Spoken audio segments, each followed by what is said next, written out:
And welcome to the Governance and Audit Committee meeting of Wednesday, the 17th of May. If we could take the agenda item 1 for apologies for absence, please. Apologies from Councillors Mike Lewis, Mike White, Rob Stewart and David Hopkins, and also from Julie Davis. Okay, thank you. If we don't need the leader's apologies because he's not a member of this committee. The next item on the agenda, disclosures of interest, please. Any disclosures? No hands up? No. Thank you. If we can move to the minutes then. For accuracy, please, on page 1, page 2, page 3. I do have an amendment on page 3, which is on item 111, and it's the last but one paragraph of that section. No, I tell a lie.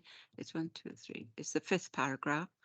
And the last sentence after the internal audit comment, it should read potential for testing the effectiveness of service delivery rather than testing compliance with financial procedures relating to lower areas of risk. If that can be amended, please. Page 4 and page 5. Aside from that one amendment, can I have hands for a show of accuracy, please? I've got hands in the room and some hands on the screen. Thank you very much. The next item on the agenda is the Draft Governance and Audit Committee Annual Report 2023. Can I express my thanks to Simon and Jeremy and others involved in producing this report. I think it just demonstrates the amount of breadth of work that we've undertaken during the year, and the challenges that we've presented back to the full council, and the assurances that we've received from officers in respect of those areas of significant risk, etc. Obviously, it's at a draft stage, and there are a couple of paragraphs within that document that will need a final update before the final is submitted to council. And Simon, if I could rely on you to, in particular, the section 2.5 to 2.7 refers to draft reports, which hopefully will be finalised by the time it goes to full council. So just as an introduction then, are there any other comments within this report or typos that we need to pick up to amend? Leslie, Councillor Leslie Walton. Yeah, thanks, Chair. I've got 3 fairly, well, hopefully quick points. In 1.8, it's referring to the Corporate Joint Committee South West Wales and also the subcommittee. I was wondering if it was worth actually including the people who are currently on that, as it is in other committees there are names referenced. For instance, I'm named as the one that the representative on the AGS committee. So I don't know whether that's worth worrying about, but I just thought I'd raise that. I'd be happy to take that on board. Yeah. Right. In 1.9, again, this is very minor, but it says in the 4th line, has been developed for the financial year, and then goes on to say April 2022 to 2025. So you could argue strictly that's not quite right. But again, a minor point, but I think it needs perhaps amending. And I've got one more on page 12, well, page 21 in the agenda, but page 12 of the report. You've got in 5.1, you've got the membership and the makeup of the committee. And it's again referred to in 5.3. I think it would make sense if the second half of 5.3 goes into that first paragraph, because the two are linked. It's talking about the membership and the fact that we've now got a fully complete 5 lay members. So I would suggest that from the words the committee now includes to the end of the paragraph in 5.3 should go into 5.1. Thank you. Thank you, Councillor Walton.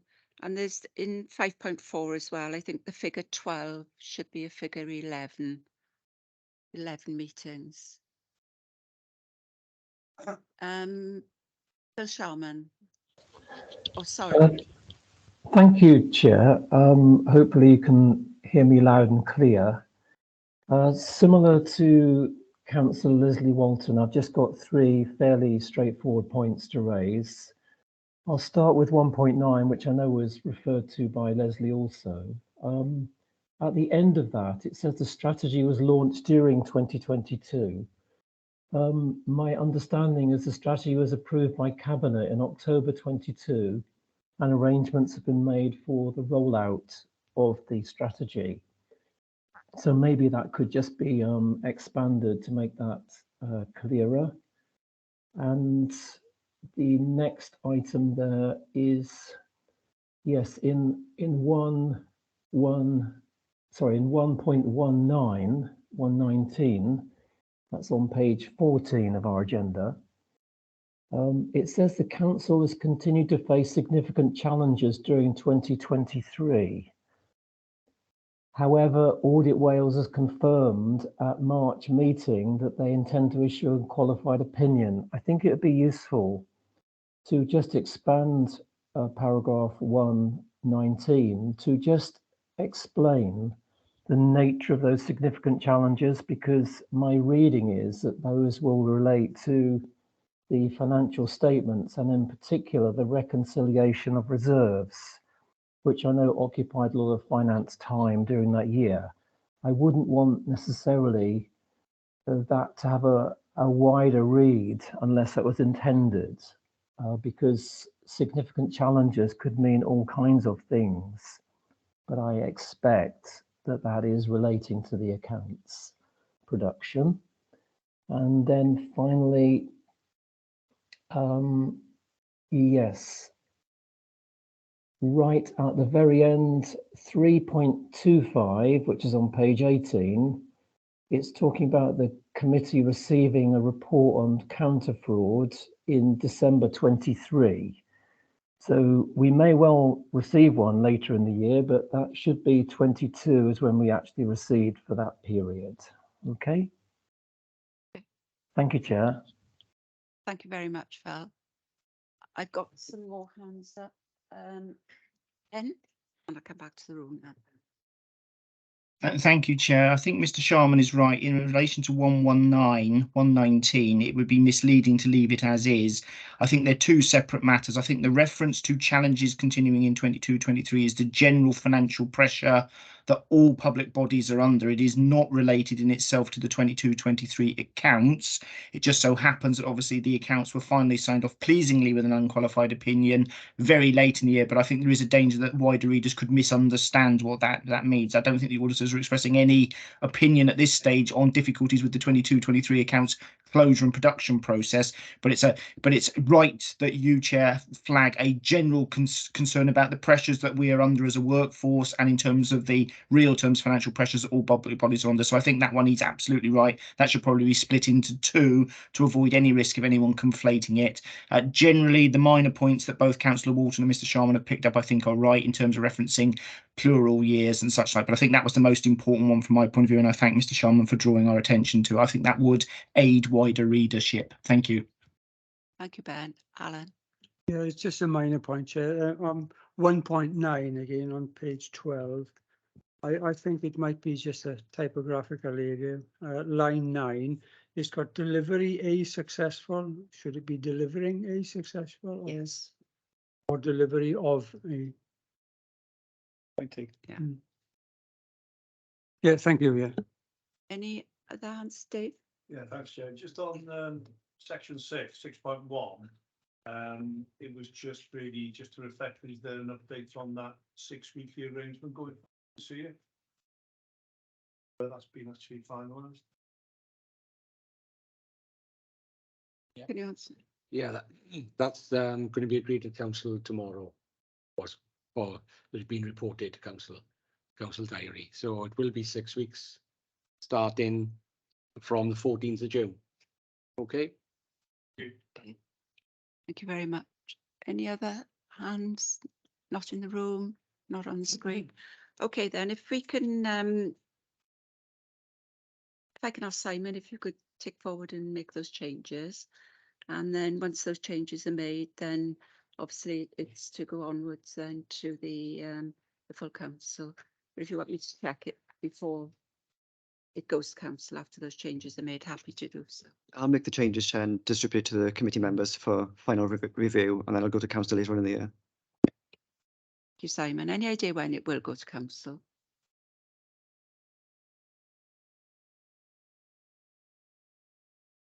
Okay. Okay, thank you very much.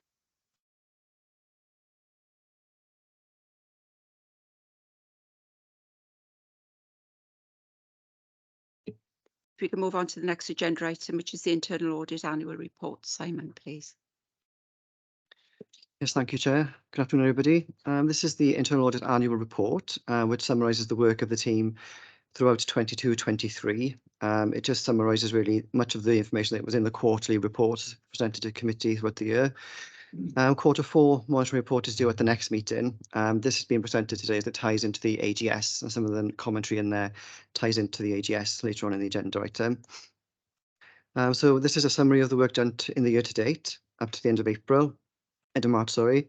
As members are aware, committee's been made aware that the team has had a number of difficulties throughout the year in terms of sickness and absence, which has impacted the delivery of the plan, as noted in paragraph 2.6.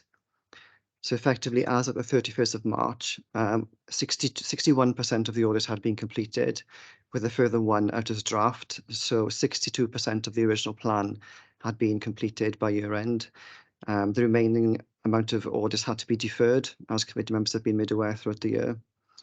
The copy of the plan, as it stood at the 31st of March, is shown in Appendix 1. And in Appendix 2 lists all of the final audit reports that were issued in the financial year. If you look at paragraph 2.9, 73 audit reports were issued in full in the financial year, 27 with high assurance, 40 with substantial, and 6 moderate reports, and also shown in the chart on page 35. A total of 144 recommendations were made in the year, with 442 being accepted. Just for information, the only 2 that weren't accepted were both low risk recommendations and are noted in the Q4 report that's due to come at the next meeting, so they aren't considered to be high risk. And a breakdown of those recommendations is shown in 2.11, which shows the high, medium, low, and good practice recommendation breakdown. Again, just to sort of highlight the difficulty we've had in the year, we lost 234 days to sickness absence in the year, and also 2 auditors left the team. So there was a period of vacancy which equated to 272 lost days. So effectively 506 days were lost in total. This represents 21% of the total days available. That includes non-productive days. So as a result, 46 audits, totaling 501 days, or 35% of the activities, had to be deferred to the 23-24 audit plan, as members are aware when the plan was presented previously. We undertook a number of follow-ups throughout the year, as is reported in the quarterly reports. We have 3 moderate follow-ups that are due to be reported in the next Q1 report, of the 3 moderates issued in Q4. The fundamental recommendation tracker presented to committee in November showed that 67% of the recommendations in the fundamental reviews were implemented by that date. I'm also required to look at performance indicators for the team's performance. So as you can see, section 4, we managed to achieve 6 of the 8 PIs for the year. The PIs can be shown in Appendix 3. I'm also required by the standards to undertake a quality assurance programme, which is basically an internal review of our compliance with the standards on an annual basis, and also subject to a 5-year review, which is underway at present. The outcome of that review for myself was done in March, and I can confirm that review showed we were compliant with the standards. I'm currently awaiting the results of our external review, which is underway at the moment, and I'm hoping to be able to report that back to committee and to CMT imminently. Section 6 just confirms the independence of my role and the team within the organisation. So obviously I'm completely independent of any other management responsibility. I've got direct access to CMT and the Chief Exec, and that hasn't changed throughout the financial year. Section 7 is probably the key part of the report that feeds into the AGS, and that is the Chief Auditor's opinion. So based on the work completed in year, I'm not going to lie, I am a little bit disappointed of the overall completion, but obviously given the sickness and vacancies, that's been unavoidable. Unfortunately, we have focused our efforts onto high risk areas. Based on the work completed, a total of 73 audits, 67 of those 73 were high or substantial assurance, which is 92% of the work completed, which is a positive result. The 6 moderate reports are a concern, but based on the overall breadth and depth of the audit reviews, and they aren't actually sort of key financial systems or core systems, they are a concern and they are going to be monitored, and they will be monitored, but based on the overall breadth of the audit plan, I'm not overly concerned of their input into the opinion.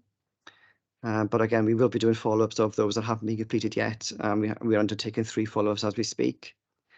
In terms of the fundamental reviews, as at the end of the audits for 22-23, 10 of the 14 fundamentals were rated as a high level of assurance, and 3 were rated as a substantial level of assurance, which include AP, business rates, and employee services. Committee are aware that one of the key fundamentals is the accounts receivable audit, which is a moderate still. I will continue to keep a check on that in due course, and committee will get updates from that department as and when they see fit. But members are aware that that is work in progress as being looked at. So based on the overall completion rates and the actual results of the audits undertaken, I'm happy to give the opinion that the Council's framework of governance, risk management and internal control is effective with no significant weaknesses in 22-23, as shown in 7.18. And you'll see that part of the report replicated in the AGS later on in the report pack. So the appendices then are just the audit plan as of the 31st of March, the list of audits completed in the year, and the assessment of conformance with the standards. And yeah, that's fine, Chair. I'm happy to take any questions if any members have any queries. Okay, thank you, Simon. Thank you for that introduction to our report. Councillor Leslie Walton.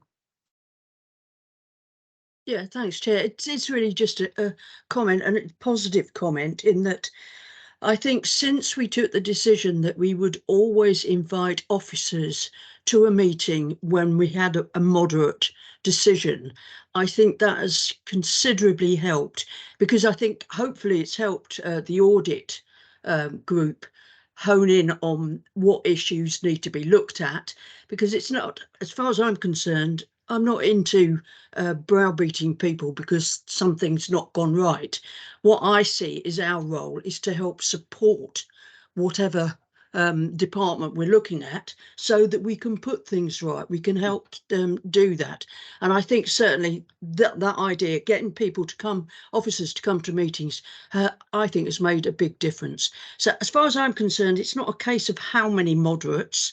That's in a way, it's a slight red herring. It's how we deal with them, and I feel a lot happier over the last few years that we've been dealing with them more efficiently. Thanks. Thank you, Councillor Walton. Bill Sharman.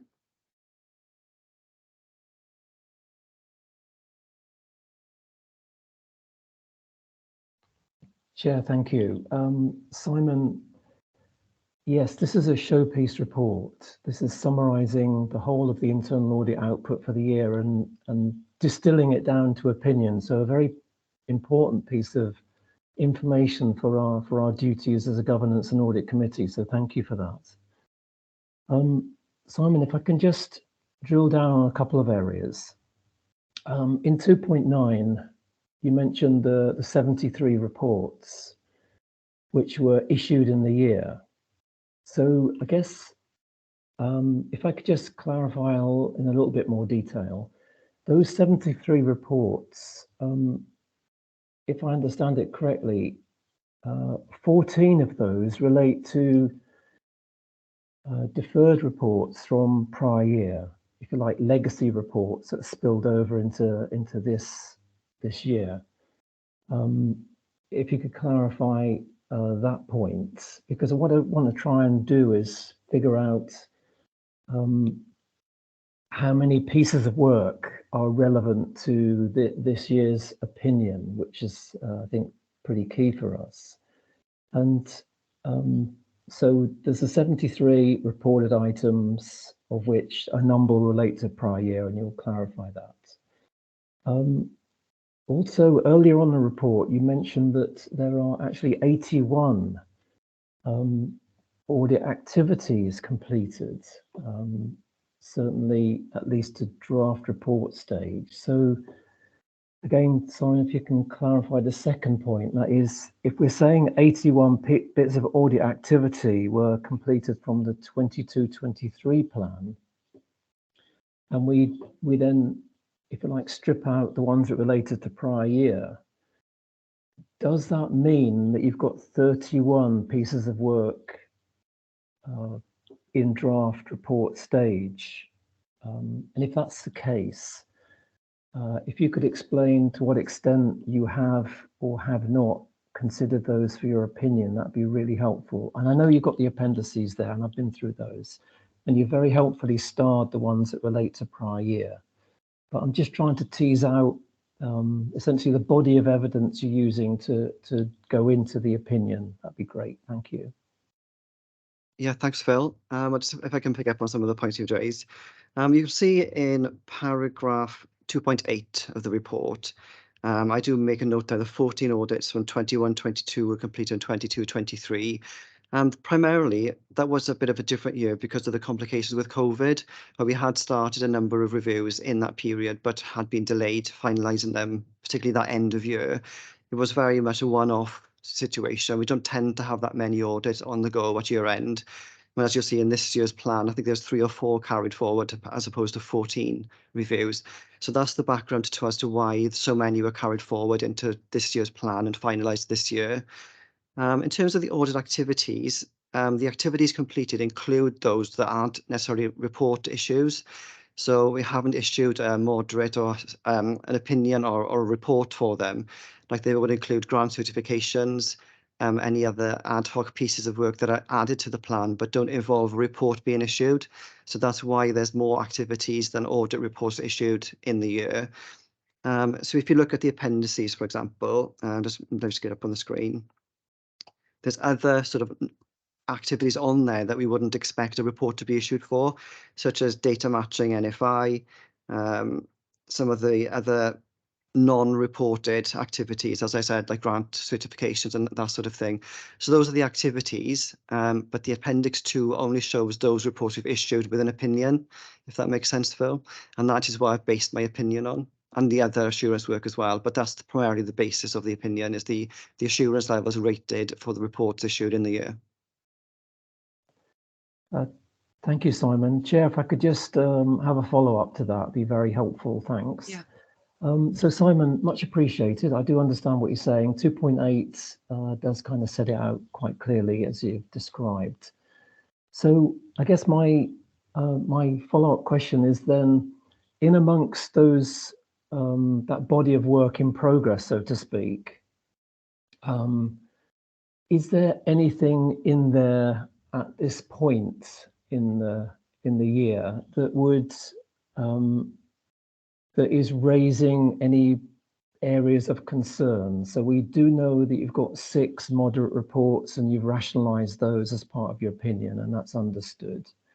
But was there anything else lurking in the background around work already started but not completed, which would give you a particular view or a particular concern were that work to be advanced? In other words, I wouldn't want something of significance to be disregarded at this point simply because it's waiting for agreement with management, so to speak. If there was any any concerns that you're aware of at this point beyond the 6 moderates, then I'd certainly want to have, if you like, an early warning that those are there. And perhaps significant amongst that, Simon, is we did note as a committee that you've got a really important piece of work, and that is the review of governance arrangements. And I know you tend to leave that towards the end of the year. And I would hope that review of governance arrangements that relates to 22-23 could feature as part of your overall conclusion, because at the moment, if I understand it correctly, the completed governance work relates to the prior year, 21-22. So this piece of work you've done in 22-23, I think will be particularly relevant to your opinion on this year, if that makes that clear. Yeah, Thanks. that's fine. Phil, I can come back on some of those points. As in paragraph 2.6, as at the end of the year, there were only 4 activities in progress that were carried forward. Of those 4 activities, the only one I would highlight, Phil, is the governance review, because obviously that's one of the top tier reviews. The rest are smaller audits, don't really raise that much of a concern for me. All of the fundamentals were also completed, so the top tier 1, tier 2 reviews were done and dusted. I also sit on the governance group with Leslie, so I am aware of issues that have been discussed within that group. I haven't got any say in that group, but I do act as an observer. So I have seen the draft assurance statements and the draft SMAs. So I am up to speed with what's going on behind the scenes, and I haven't got anything to raise as a concern to the committee at this point. That review is currently underway. As you said, Phil, that is normally done towards the end of the year because we wait for the final versions of the management assurance statements and the draft AGS to be reviewed as well. So that is due to be concluded imminently. And obviously I haven't got anything of concern to raise to the committee at this point. So nothing to make you aware of. And obviously that will feed into the final version of the opinion if that was to change for the AGS when that is finalised for the end of year accounts. And the AGS as it stands is still a draft, so if anything comes in before that is finalised, then I can make the relevant amendments to my opinion. But I don't see any reason to do that at this point, Phil, if that's okay. Chair, that was very helpful, Simon. Thank you, Chair. I've raised my questions and they've been well answered by Chief Internal Auditor. Thank you. Thank you both for that. David. Thanks, Jane. Just on the flip side, really, of what Phil's been asking, on the flip side of what Phil's been asking, just in regard to the resource, obviously you've mentioned about the long-term absence and 2 members of staff leaving in this past 12 months. And also you've done some number crunching around days lost and everything else. As we're now into Q1, if you like, what's the current status and what could we expect at the end of Q1, respectively? Yeah, no problem. Just to give you an update as the current situation, we still have 1 member of staff off long-term sick, unfortunately. She is being helped with HR at this point in time. I also have another auditor off sick this week, but that's only short-term sickness. So I'm expecting sickness to continue as I advised in the plan when we put the plan together. Yeah, Q1 is looking okay. We've got the staff back in. We've successfully recruited into the 2 vacant posts in November. So we're a full complement except for the 1 person that's off sick at the moment.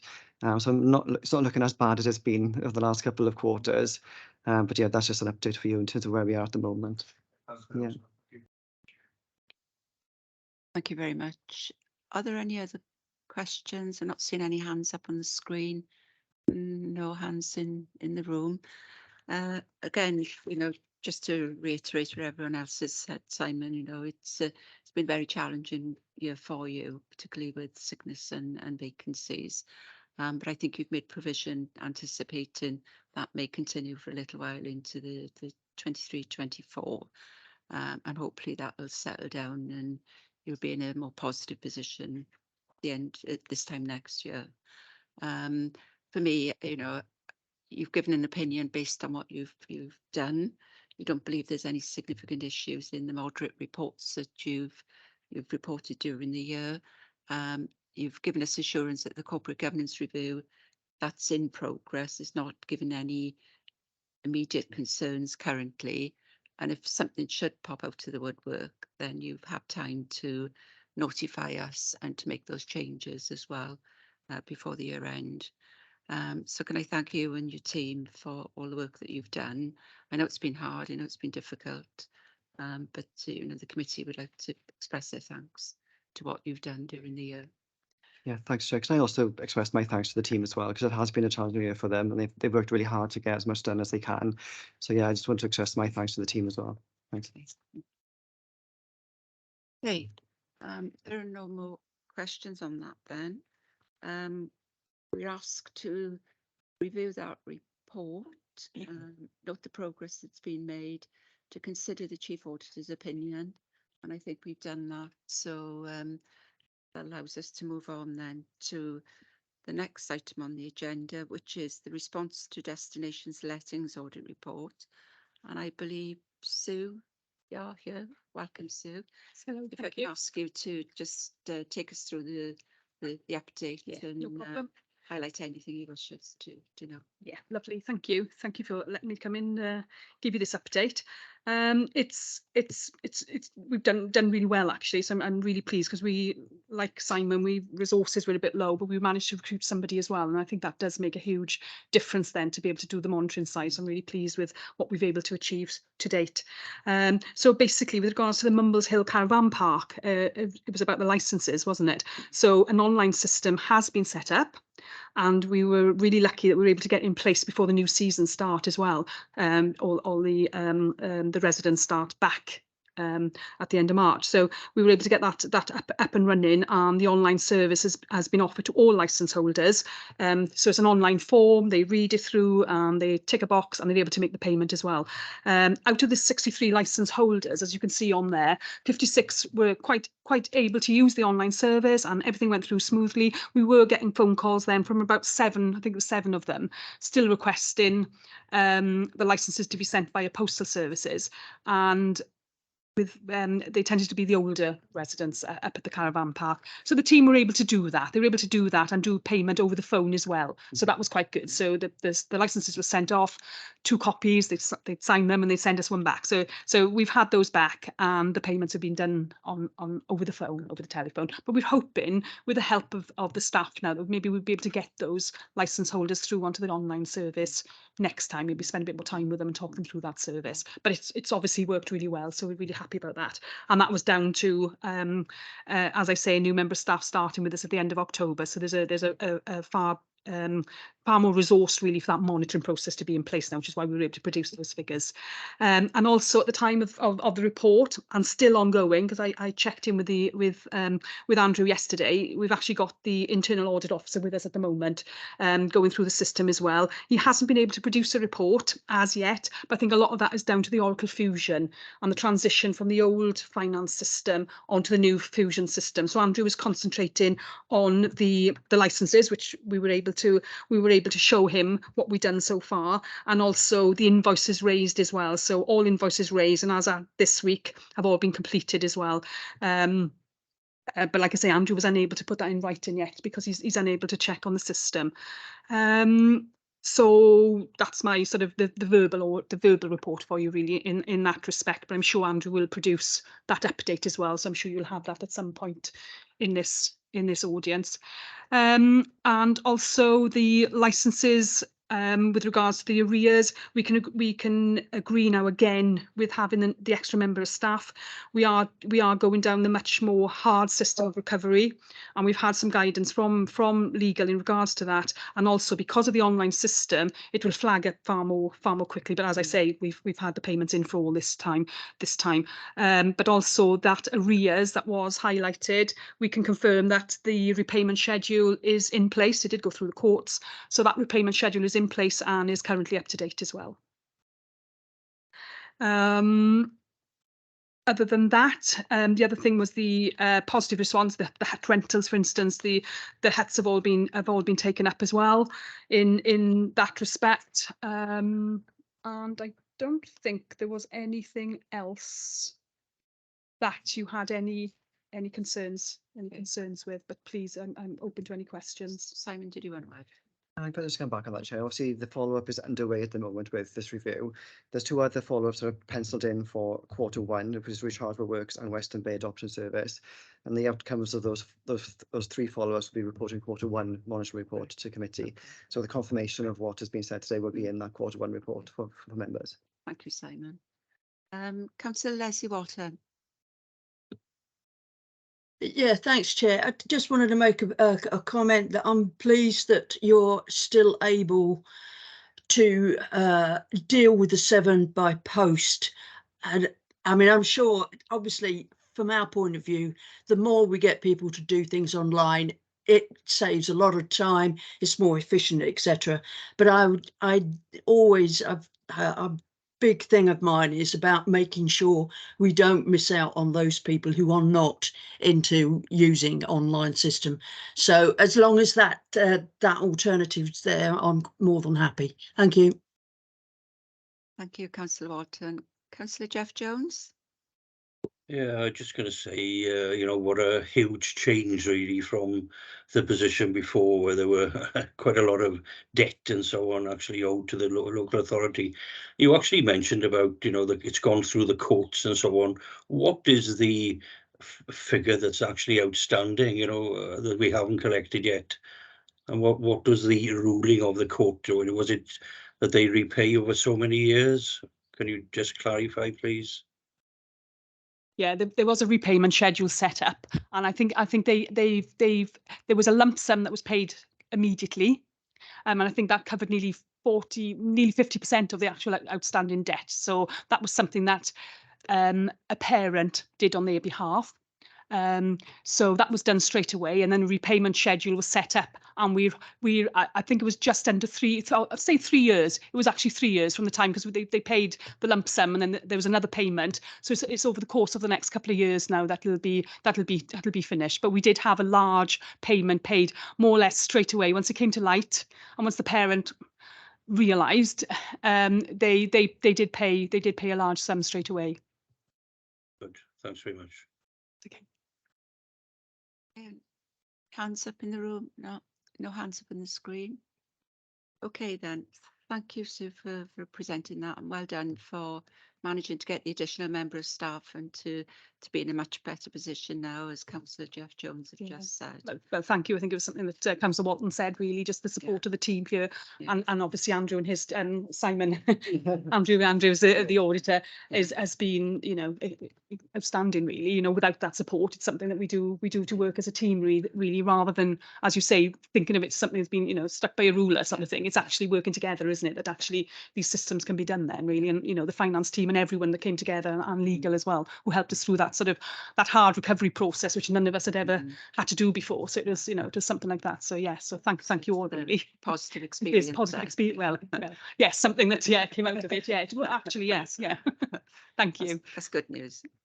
Okay then, that's for information, that report. So we can move on to the draft annual governance statement, and Richard Rowland's going to present this one. Yes, thank you, Chair. The report starts on page 80, and that introduces the draft annual governance statement for 2022-2023. The statement itself, you can see that in Appendix A, which starts on page 84. And if I just take the committee quickly through the main sections of the statement. So we have the framework for good governance in the public sector, which is published by SIPFA and Solace. And that introduces 7 principles of good governance, which are set out within paragraph 3.3 of the statement on page 85. And in essence, the annual governance statement reports on how the council complies with each of these principles. A range of different internal and external sources of information and evidence are used to inform the drafting of the annual governance statement. And the draft and the drafting process was overseen by the corporate management team, and also by the annual governance group, which is attended by the chief executive, but chaired by the director of corporate services. And other members of the annual governance group include the section 151 officer, the monitoring officer, Councillor Leslie Walton as a representative of the Governance and Audit Committee, and as was mentioned earlier, Simon, the Chief Internal Auditor, as an observer. Looking at the page numbers on the left-hand side of the margin in the document, pages 87 to 93, that sets out the 7 good governance principles that I mentioned earlier and how the council meets each of them in some more detail. We then have a diagram on page 94, which then illustrates the different forms of internal and external assurance on compliance to the principles that are used in terms of drafting the statement. And then these are described in more detail on pages 95 to 118, and that constitutes the majority of the statement. This part of the statement includes the internal sources of assurance, with information on the work of the monitoring officer, the Section 151 officer, the Chief Internal Auditor, and then on pages 103 to 107, the work of the Governance and Audit Committee. External sources of assurance from regulators can be found then on pages 107 to 112, and the work of Cabinet Council and the committees as evidence providing further assurance, including the work of scrutiny that can be seen on pages 113 to 118.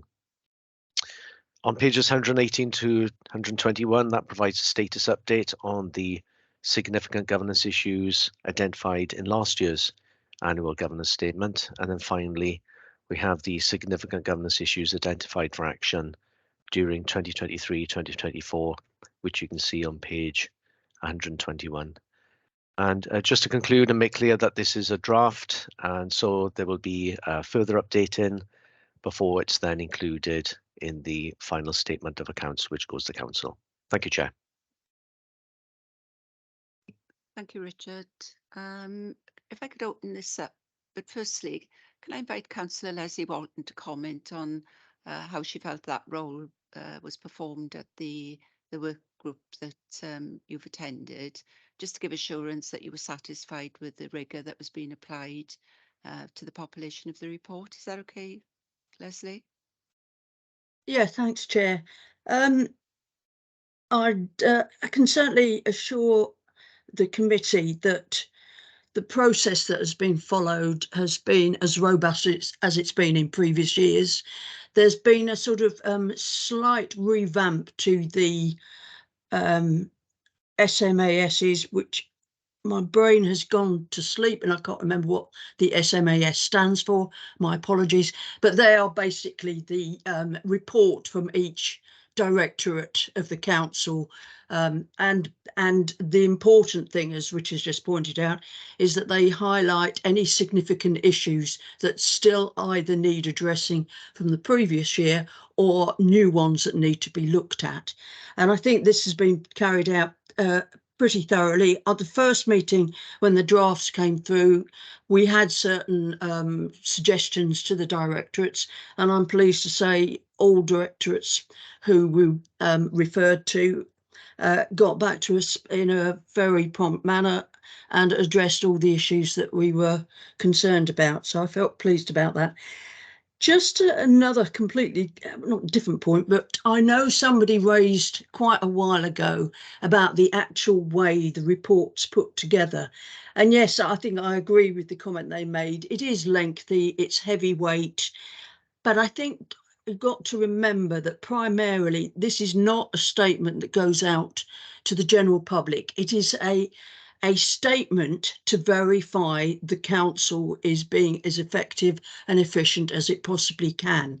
And I think on those grounds, it does that job. And also, to be fair to the officers who have to put this statement together, it is a lot more straightforward to make use of similar statements in the past and review how that statement has been done and what's contained in it, rather than trying to reinvent the wheel and come up with a completely different document, slimmed down. And quite honestly, even though, I mean, I find some of it quite heavyweight, I can see that there's a reason for that. And there's a reason for everything in this document. So I think the way it's put together is okay. I think it covers all bases, and it works for what we need it to do. So on that score, I'll sit back. Thank you. Thank you, Leslie. Ben. So a couple of things from me, if I may, Chair. Councillor Walton, the SMAS is the Senior Management Assurance Statement, which is what was stumping you. Every director through their heads of service is required to do that. I agree with you in terms of the consistency of approach, the rigour of the approach. As a member of that group, I would also, again, thank you for your active participation and very valuable link back to the committee. Councillor Walton is right, the group did discuss, and yes, it is very clunky, but if you think this is clunky, it gets glued in with 200 clunky pages of statement of accounts. I think Councillor Walton is quite right. It's not necessarily designed for ease of public consumption, given the sheer number of things that our regulators require us to cover. But one of the concessions that we did talk about in the group, and I said I would do, is given I have to do an explanatory forward, and over recent years that has been expanded, I said I would, as a minimum, put some sort of short, snappy, pithy overall commentary by page 4 or 5 before anyone got bored trying to get past the accounts into it. Because all joking aside, it is a very important document, and it is very difficult. If you dumb it down to something simple, to a boiled down statement, you lose an awful lot of the important granularity. But we felt as a governance group that was the best approach, to keep the rigour of the totality, but try to make it at least accessible for people who might have more than just a passing interest in what is unfortunately otherwise quite a heavy going document. So that's all I wanted to add, Chair. Thank you. Thank you very much, Ben. That was very helpful. Councillor Jeff Jones. Yeah, it is a big document, but there's a lot of very useful, information actually there, which I'm sure will be pursued, through various scrutiny boards and so on. I'm sorry, really, that some of this information is not available, to the public, because I think it gives a bit of an overview of, what's actually going on. As Ben knows, I'm very interested in the, the city deal and really the financing or the future financing. I've got concerns, and I'm sure a lot of people have. Page 98 and page 110. They give emerging risks by the Audit Wales office, which I think actually highlight perhaps some of the problems we've actually got. It's a pity, really, that some of this perhaps couldn't be shared, with members of the public. Ben, do you want to come back on that? Well, to some extent, I think that's what we were trying to address, in the sense that given the length of it, it is very difficult. I mean, the report is itself ultimately encapsulated in the statement of accounts and is technically available to every member of the public. I do take Councillor Jones' point, which is it's whether any member of the public actually gets put off by seeing 200 and something pages of the final document. And that's why, although it will only be the lightest of references in the overarching summary, it would at least draw attention. If there were some showstoppers in there, it would be my intention to have them in the explanatory forward, to at least try and get that halfway house. So technically it is available for the whole of the public, but that is the right point, that effectively, yeah, it is a shame that it's not wider disseminated, but I thought that was the best approach. But given it will only be a couple of paragraphs in the front summary, but it would enable me to satisfy your comment and probably others around making sure that if there were anything of great significance, it would be drawn attention to. Similarly, of course, our external auditors informing an opinion over the overall regularity of us as an authority would equally feel duty bound to draw attention on it. If there's a showstopper in it, that it could potentially be in their reports on us. So there are a couple of ways that the short, pithy, overarching bit can be in. I just don't think there's an easier way of making it that more digestible, because as soon as you slim it down, you start to lose a lot of the nuances. So it is still an evolving process, but I think that'll be the halfway house. So technically it will be in the public domain, just for those with a strong constitution who are prepared to wade through the hundreds of pages of the statement of accounts. And they are published as well as published as the standalone statement of accounts. Of course, they do go to council in public sessions. So again, there's several opportunities for people to try and steel themselves to get through the hundreds of pages. Thank you, Ben. Phil Sharman. Thank you, Chair.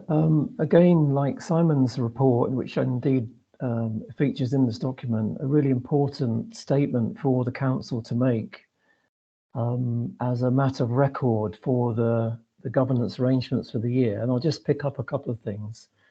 First of all, adopting the SIP for Solace framework back in 2016 certainly is a mark of good practice. And I think as a standard, it's a really good model to follow. So I'm very pleased, like I mentioned last year, in the way the council set out in the subsequent sections, how the council within its governance arrangements achieves each of the principles which are set out in the code. So that's all very welcome. In terms of then a little bit more detail on that, Chair, I know that there's a section there which yes, here it is. It's in 3.5. I think from memory, we saw something similar to this last year. It relates to the COVID-19 pandemic. And my first point is to whether actually that is relevant to this particular statement for the 22-23 year. And the reason why I say that is that on the 28th of March, the Welsh Government announced the end of all remaining COVID-related legal restrictions in Wales. So arguably, for the entirety of 22-23, there was not a COVID impact of the significance that we saw in prior years. So perhaps officers could reflect on 3.5, which are presented there in bold. It may not have been of the same magnitude as it was in prior year statements. Okay, that's the first point. Chair, the next point I'm going to jump to follows right down to the end of the report, and it's on page 118 of our agenda. It's the section that follows section 13, which in my view should have a separate heading number, perhaps 14. And it's where the council sets out the significant governance issues. And I do understand the system of upward assurance coming from directors, and I think that's a really good way of consolidating that those reports from officers, so that we got the governance issues bubbling to the top, particularly around systems and processes. So my first point in the section 14, I'm going to call it, on significant governance issues is, whilst it's quite good on the arrangements the council has in place and what it needs to do to essentially beef those up. So we've got things around workforce capacity, things about performance review, things about IT, disaster recovery, and so on. Is there enough being said in this section on some of those other big issues the council has been grappling with through the year? And not just the council, but also senior officers. So I'm thinking here of the quarterly report presented by Richard to the Governance and Audit Committee that covers some of the persistent red risks, if I could take that as an example, where we've got issues around which are being managed, I should add, around safeguarding, around educational attainment, around medium-term financial plan, and such like, where a cost of living crisis, I think, is something that pops up as a new risk in the January quarterly review, or is it the March one? But I'm just wondering, in the section on significant governance issues, the extent to which some of those persistent red risks should feature, and in summary, how the council is going to be tackling those in the coming year. So that's the first point. And the second point, Chair, I think is reflecting slightly on what others have said about the size of the document, which I do understand is there for a purpose. But in this particular section 14, if I can call it that, I think there is scope to consolidate these two tables, which at the moment look a little bit clumsy. The first table on significant governance issues is about issues that are raised in 21-22 and how they've been tackled in 22-23, i.e. the year of reports. And then the second table is about issues that arose in 22-23 and how they intend to be tackled in 23-24. Well, all well and good, but when you look at the subject matter, in the main, they are the same. So surely there's some better way of presenting these issues and how they are being addressed over time. So, Chair, that would be probably something I think would be worthwhile to do before this particular report is published. Section 14, is it bringing out the big issues, the kind of things which the council has been eager to progress as being areas of concern? And the second point, trying to rationalise the way in which that's presented. Thank you. Okay, thank you, Phil. Richard, can I invite you to comment on that? Yeah, sure. So I think Phil makes a good point in relation to the risks that we've been discussing through the year. Perhaps there is a distinction between the governance of those risks, which I think is addressed within this report, and then the risks themselves, which perhaps you could argue is perhaps more related to performance.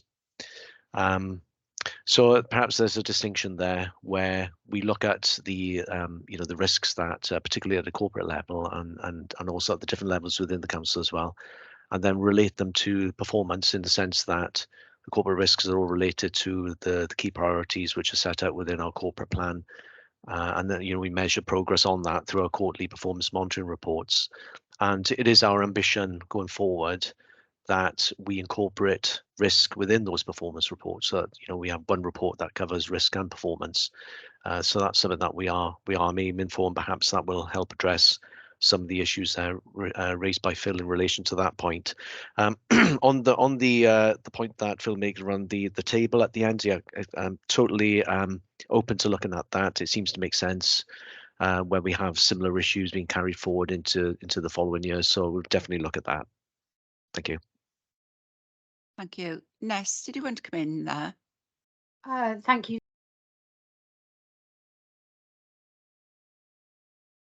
I've lost you, Ness. Oh, hello. Sorry, I'm having some problems with my computer today, so I can't see any of you, and I'm not sure if you can see me, but I was actually just going to make the same points that Richard has just made, and I think, thanks, Phil, for those comments, and we can certainly look at those comments with regard to the table and showing the impact of the work that we've been doing over time. I think is something we could usefully add, so we can look at that. Thank you, Ness. Councillor Walton. Yeah, can I just referring to Phil's point about 3.5? I think I understand his point that the impact of COVID is obviously not been so self-evident over the last year, but I think it's still there, and that paragraph still needs to be there. But maybe it could be qualified slightly to show that we recognise the impact is not so severe as it was, but it certainly shouldn't be ignored, because there are still things that are following on from that pandemic which are affecting how the council works. Thanks. Thank you, Councillor Walton. I'm not seeing any hands up. Oh, Dave. Thanks, Chair. Just for Richard, really, in regard to section 11 around external inspections and regulations. Just on one point, really, I'll just get to on 11.15, just mentions the annual meeting with Care Inspectorate Wales, which was held in January, but there's no notes yet to be made available. Just thinking about, because it's draft, obviously that just needs tidying up in regard to that report, if it's available at the moment. Yeah, certainly. I'll get it. I'll speak to social services and see if there's some information we can put in relation to that. Thank you, David. Thank you, Richard. I think that's an important point because those regulatory reports sometimes are quite critical that need to be reflected. I'm not seeing any more questions or hands up. Again, this report is asking us to review the statement prior to it being approved by the council. I think, again, there are a number of edits that need to be progressed before it can go to council. And Simon's suggested that the amended report be circulated again once it's been updated and amended. So, and I think it's important that we see this in the same way. But if there are no other comments on this report, then can I thank you personally, Councillor Walton, for taking forward the work that you've been doing through that workshop. And I'm assured that you know, the sort of challenge back you've been given has been very beneficial to officers as well. And it's certainly beneficial from our point of view to have a member of this committee sitting on that group, because that can give us a good source of assurance. Do you want to add to that, Councillor Walton? Well, thanks for your thanks.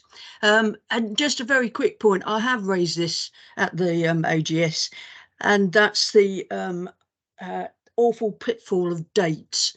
So I'm pretty sure that all those concerned have another good look through. And sometimes I look.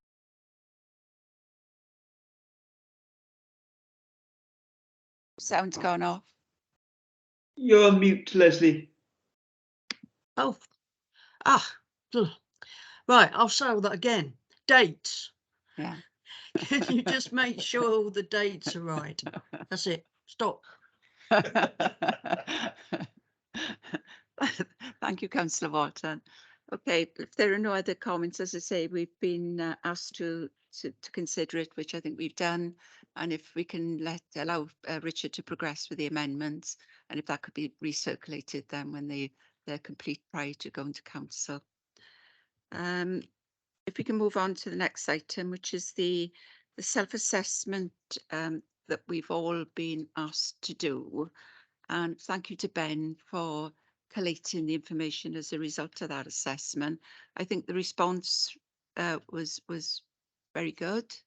There were a couple that didn't respond, but I think we've got enough information here to open up a discussion as to is there anything we need to pick up with regarding future training needs, etc. The first one that sort of struck me was, have we met privately with the external auditors and head of internal audit in the last year? We've not done that within the last year, but I'm more than happy to pick that up after the meeting today if members have got quarter an hour just to quickly have a catch up with Simon and our audit colleagues from Audit Wales, with no officers involved. I'm more than happy to do that. I'm assuming do we need to vote on that, or can we get our agreement around the table? Yeah. So for those that are on Teams, can you put some hands up, please, if members of the committee are happy to stay behind just for maximum of 15 minutes, just to touch base with Audit Wales colleagues and with our chief auditor? If you can just press your hands up button if you're happy to stay. I appreciate if other elected members have got other meetings to go to, but I think it would be helpful if we can just have that 15 minutes. Yeah. Sorry, Chair, I'll put my hand up, depending how long this meeting's going to take after this. Oh, I make sure that we finish on time. Yeah. So, I mean, we've still got an hour to go before our due time, and I don't think it's going to take us that full hour. So, so I think it would be really valuable if members are happy to do so. I know the lay members present are, and if elected members are as happy to stay as well. I think, as I say, 10 minutes, quarter of an hour, probably most, and that will release everybody. With regard to the other items, if I'm looking at section 2.3 and 2.4, is there anything there where the individuals have said minor improvements needed or moderate improvements needed, that we feel we need to have an additional training session on, or we need to have an open discussion as what does that mean. I'm opening it up really to all members, so feel free to put hands up if there's something you see there that you think, well, I'm not quite sure what that meant, and I understood in that way. Right, I've got Michael. Yeah, excuse me. As a councillor who's only been on this for just a year, I think additional training would be very useful. Thank you. In what particular areas, just to give us an indication of where you see that training need is? Audit, so the actual understanding of audit. Yeah. Right. Okay, can you make a note of that, Jeremy? So it's perhaps a presentation at one of the training sessions on the internal audit process. Yeah. Thank you, Michael. Are there any other areas in that schedule that that you would like to pick up? I mean, there was on item 10 or number 10 on 2.4, there were 3 responses there where minor improvement was around have we adequately considered all core areas?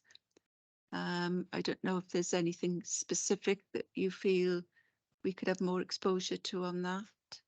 Ben, do you want to come in here? I can see your hand up. Sorry, Chair, I was just going to say yes to echo what you'd said, that I was pleased with the response rate. Like, you're a motivated committee, and it's a good response rate for what is a boring manual piece of paper exercise, albeit done electronically. My own view is, I mean, they are your qualitative view, so I didn't want to steer the discussion, and hence less is more in terms of the absence of any commentary. But I'm pleased to see that you're striking whilst the iron is hot with the first one of having that private meeting with people like me rightly not present. I think most of the others, I mean, my view would be, you know, the training stuff. I think you as a committee set out what you want as a training program, so I think you can address that one. And I was just going to say that on a couple of them, I think you've probably been quite harsh on yourself, and I probably would disagree with your assessment on a couple of them.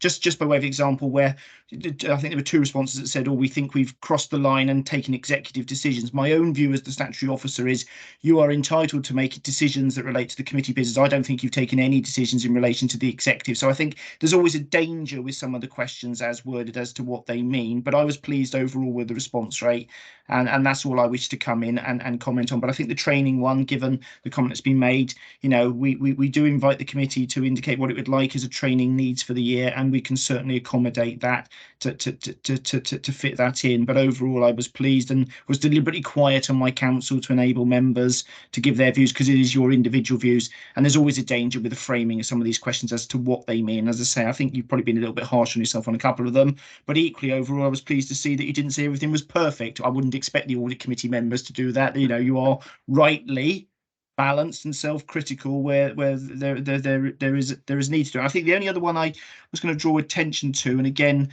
I think there was one about, it was the item 20. Did the committee feel that it had positive performance on its impact on the wider organisation? Maybe the only other one that I'd perhaps invite members to discuss, because I think that's a valid one.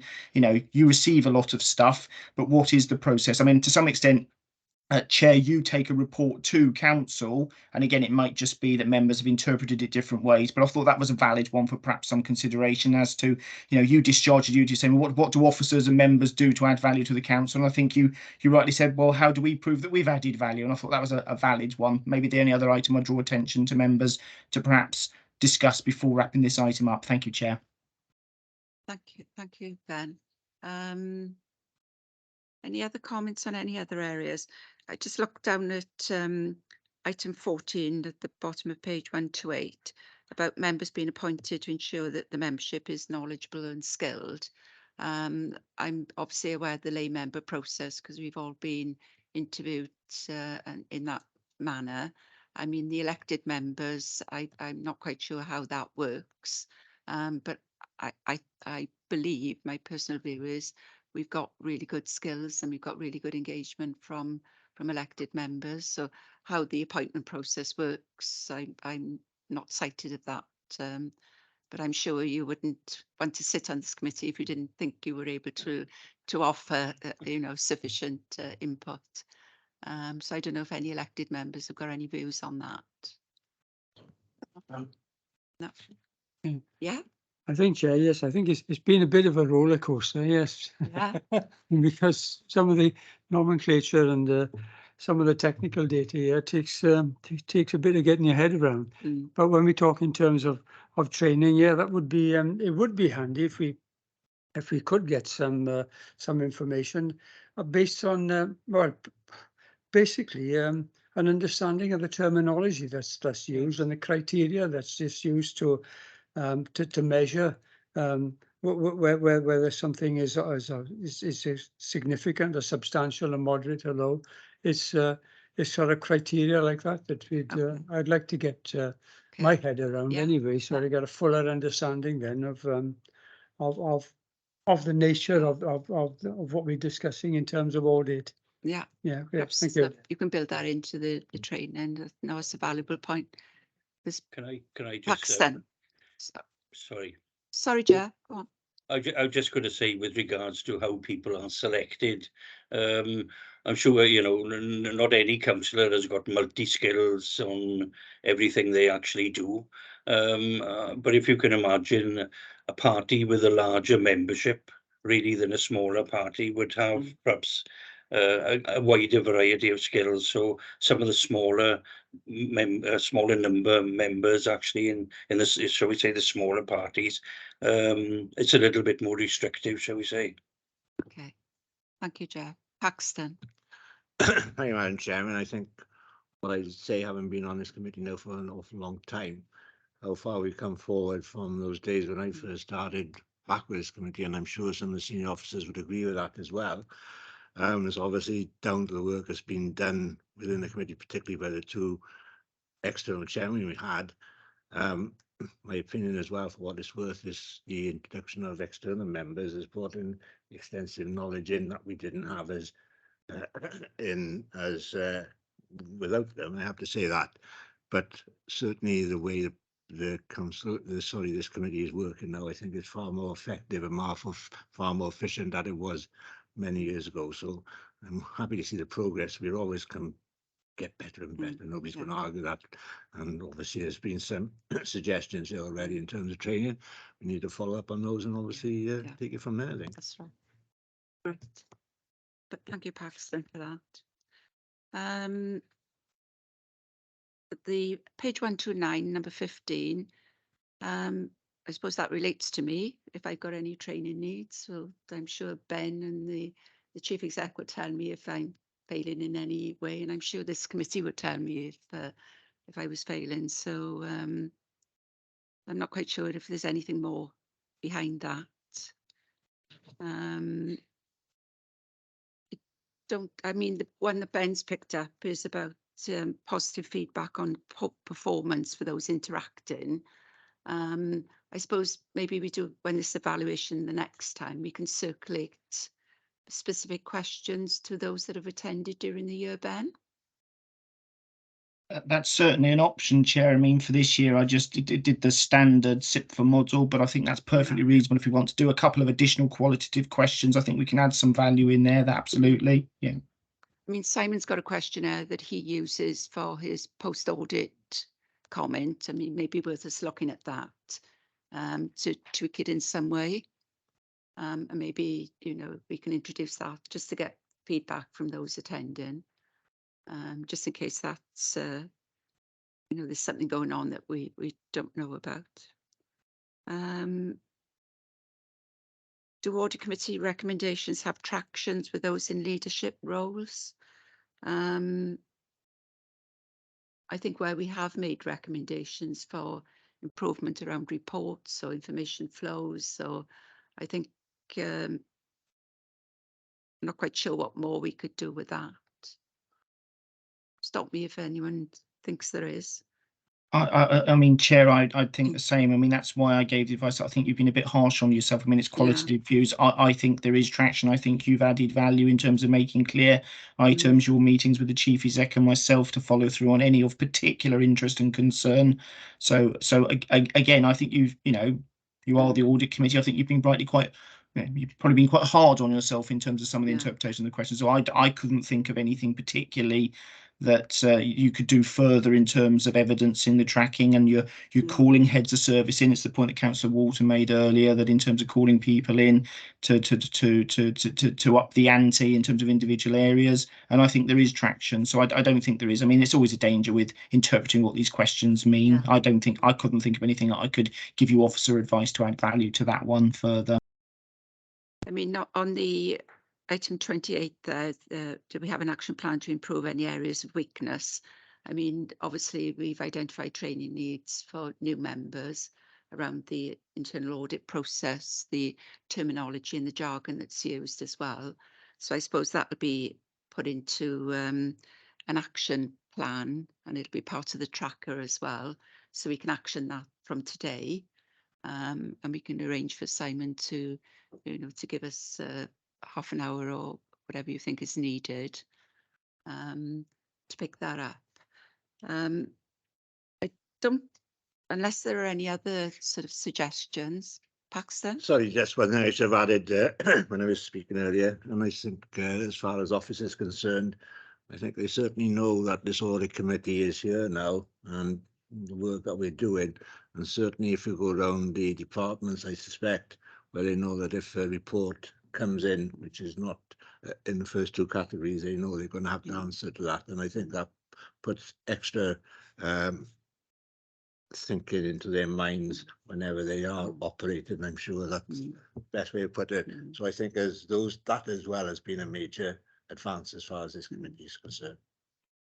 I mean, the important thing for me is that we're seen as constructively challenging and supportive, and I heard Leslie Walton saying earlier on, we're not here to beat people around the heads in any shape or form. We want to help them to make things better. So if there are things that are not right, then okay, we accept they're not right, but it's more important then how we can support and help them and how to make things better. So that's my first and foremost challenge for myself as the chair of this meeting, is to have that positive impact and that supportive impact, but being a critical friend as well and to challenge. So we're just looking at the self-assessment. I think we've probed it to the point where I've not seen any more hands. We now will have an action plan to pick up some of the things that we did feel that we need to improve or have a better understanding of. We've also got the online training, which is readily available to us if we want to reflect on training needs that we've had previously. And I know, Dave, you are working your way through. Yeah, I was just going to comment, actually. I was just, obviously it's my second meeting and I just joined the committee. The online training is very good, excellent, and quite concise, and obviously it's very visual, so it's very effective. I just wanted to ask, is this an annual survey? Yes, an annual survey. It's part of the requirements. It's seen as good practice to undertake a self-assessment. I look forward to completing it then. Thank you. Thanks, Chair. Yeah. Well, as far as I'm aware, I haven't seen anything about online training. As well, I should have done. Yeah, it's the training sessions we recorded. Okay. And I forwarded on to. Okay. Okay. That's fine. But if anyone wanted to reflect on a previous training session, if there's a report coming up, then I'm sure Jeremy can give you access to those training sessions that we've had during the last 12 months. And the work plan will be refreshed for further training sessions. Yeah, but we have had sessions in the last year. Yeah. I just thought there might be something, No, it's nothing, but okay, not that I'm aware that's of. Fine. That's fine. Catching up. Okay. if we can move on then from that agenda item and welcome our Audit Wales colleagues for the outline audit plan, which starts at page 156. Gillian, welcome to the meeting. Thank you, Chair. Yes, just me today. It's just the outline audit plan. It just sets out really the Auditor General's statutory responsibilities to fulfil the obligations under the Code of Audit Practice, and they're set out then on page 160 of your pack. And then on page 161, it just sets out his responsibilities to audit your financial statements and performance audit work that we need to do in relation to the value for money and sustainable development duties. It also then sets out the details of the audit team on page 162 and the key dates for delivering our audit on page 163. In terms of the fee scheme for the year was published in January 2023, and it set out revised fee rates, and highlighted the impact of revised auditing standard ISA 315, and more details of the expected impact of this standard on your audit are set out in Appendix 1. Then we intend to issue a more detailed audit plan when we've completed our detailed risk assessment, which will then set out our estimated audit fee for you and the risks that we see in relation to your audit. That's all I really want to say on that, but I'd be happy to answer any questions if anyone wants to ask me anything. Thank you. Okay, thank you, Gillian. Before I open it up to questions, I asked earlier on if members could stay behind for 10 minutes, quarter of an hour to have a meeting with yourself and Simon. Are you okay for that time? Yeah, that's fine, Chair. Lovely. Thank you, Gillian. Appreciate that. Any questions for Gillian? No? It's for information. It was for noting. Yeah.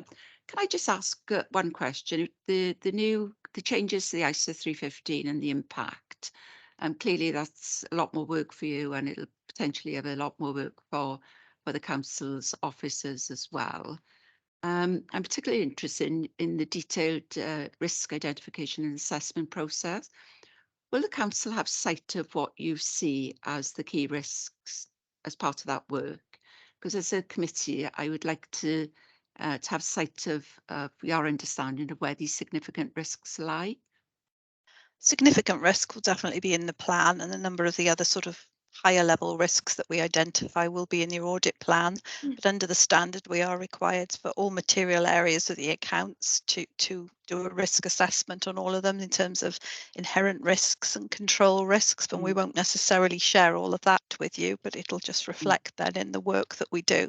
But certainly the higher level risks and the significant risks as we see them will be in the plan. Okay. Okay, thank you for that. No questions for Gillian? I thank you for bringing this paper to us, Gillian, and look forward to receiving reports during the year, and also for continuing the healthy relationship you have with both us as a committee and I understand by officers. Can I just ask one question? The engagement director, Derwin Owen, will he attend any meeting during the next 12 months? Or is it will be just yourself and none? He does attend some meetings. I don't think he's been to very many for Swansea Council. It depends on diaries and other commitments. Who's best placed to come? If you'd like him to come, I can certainly feed that back to him. No, I saw his name as engagement director, and I thought, I'm not sure I've seen this gentleman. Okay, that's lovely. Thank you. Thanks. Gillian.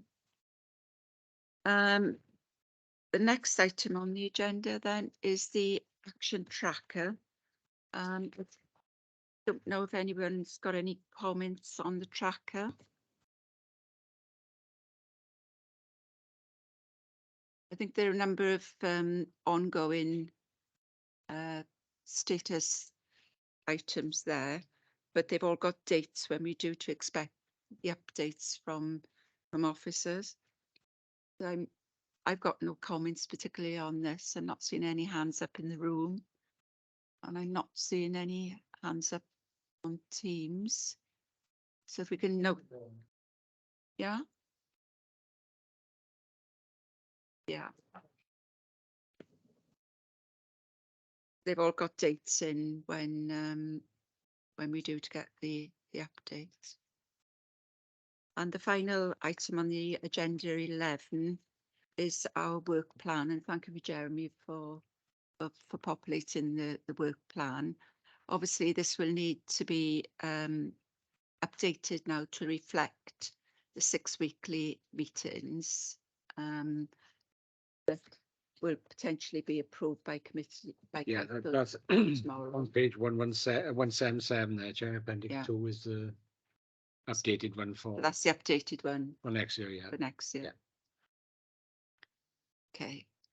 And obviously, as I mentioned at the last meeting, when we became aware of the change to 6 weekly, potentially that's going to result in the meetings taking longer than 2 hours. But it's something that we need to keep under review. And if that can be mentioned at the full council tomorrow by members attending, that, you know, we're happy to trial the 6 weekly meetings. But if there is a need to run over longer, we may have to revert back to monthly. When that, Alan? Can I just ask a simple question? Do we normally, is this room normally reserved for 3 hours or for 2 hours? Yeah, it's about 3 hours normally. Oh, 3 hours, okay. Yeah, it depends what's before and after in the diary. So, Right. but normally it's So there's normally nothing. There isn't anything following. It's not going to cause any issues. Yeah. Okay, that's good. Thank you. Historically, and I'm sure Paxton as Vice Chair will confirm as well, that there was a request to meet monthly so that the meetings could just have a 2-hour slot because of the amount of information, the detailed information. Members at the time, it was beneficial to the members just to deal with those 2-hour slots because of the complexity. Yes, Madam Chairman, you've only got to look at the length of the agendas that we get now already. And there's obviously a lot of reading and preparation work that needs to be done in that respect. Reducing the incidence of meetings is obviously just going to increase that if we're going to get through the same amount of work. Yeah. I can't see that we can handle things any more efficiently than they've been handled at the moment in that sense. So that's got to be the end product of it. And as you say, we will need to monitor that to see whether we need to go back to 12 meetings and make that recommendation again. But I'm certainly happy to try it if you know that's what the council wishes us to do. But we do need to keep a check on that and have the opportunity to go back if need be. Phil, did you want to say? So yes, Chair, just in relation to that, the transition from the monthly to the 6 weekly, I guess it's a question for Jeremy. So Appendix 1 takes us through to the May 23 date. So that's this meeting. Then Appendix 2 is following the new arrangements. Jeremy, perhaps you could clarify what is the proposed implementation date for the 6 weekly, because we've got June, July, August is a recess, I guess, September, October. So those appear to be monthly. And then we jump to December. So is the idea that the 6 weekly is implemented from mid-year forward? Is that the idea? No, it's from the annual meeting. So the first meeting will be it was proposed 7th of June, but it's likely to be the 14th of June. The next one then is the 19th of July. It won't strictly stick to a 6-week pattern because it depends on the other committees that are held around the time. So yeah, that's what's in the diary. So really the first impact, the first meeting we're going to miss as monthly is November. So on the current on the Appendix 2 there.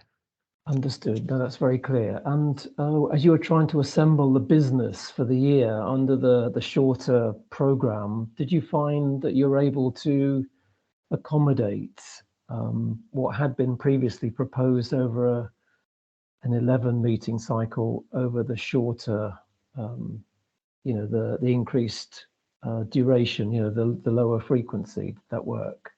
Well, as you can see, some of the agendas are got quite a number of items, and we do pick up items as well throughout the year. So, as we say, we'll see how it goes. Okay, understood. So, Chair, I do agree that this is something we need to keep under review. I'm certainly, as a member, not averse to a six weekly programme, but providing we can cover the business of the committee within a reasonable period. Thanks. Yeah, absolutely. Any other questions? No, not a question, so Mr. Chair, but just to say thanks for your time. I've learned much from you as chair, and Phil as well. The comments you've made been greatly much appreciated. I learned, and from Leslie, as you know, it's been sort of brilliant, and the clarity in which the officers have delivered their presentations as well. Thank you. So just thank you to all. Thank you. Bye. Thank you for making those comments. Yeah.